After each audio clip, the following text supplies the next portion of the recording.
Hi everyone. In this video, we will discuss understanding the significance level and rejection region. A nutritionist is studying the average calorie intake of teachers during their work shifts. The nutritionist hypothesizes that the calorie intake is less than the recommended daily amount of 2,000 calories for active adults.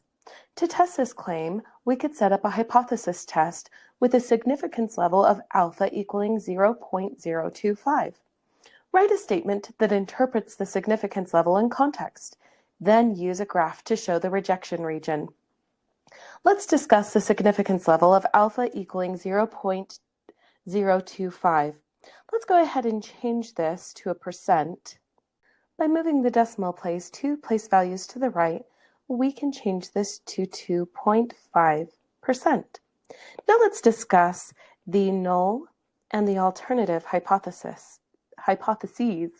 Reading the second sentence, we see that the hypothesis is that the calorie intake is less than the recommended 2,000 calories for active adults.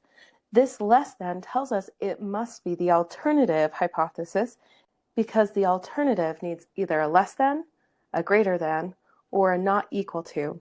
So let's go ahead and put this as less than, and we're talking about an average, so we're going to use mu is less than 2,000.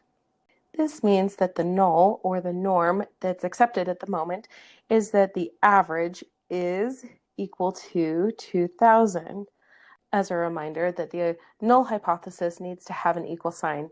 Whether it's in conjunction with a greater than or less than, it still needs to have an equal sign with it. So we have our two hypotheses.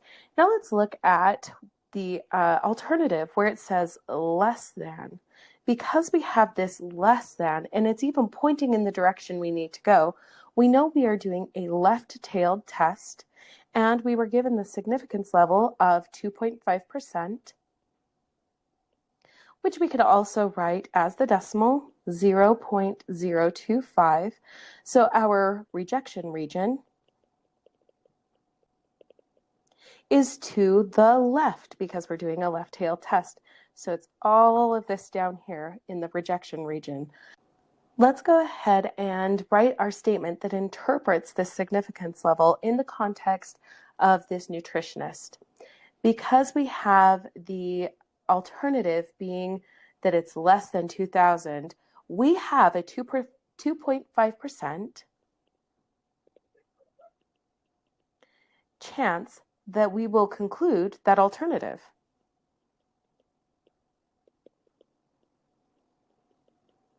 When in actuality,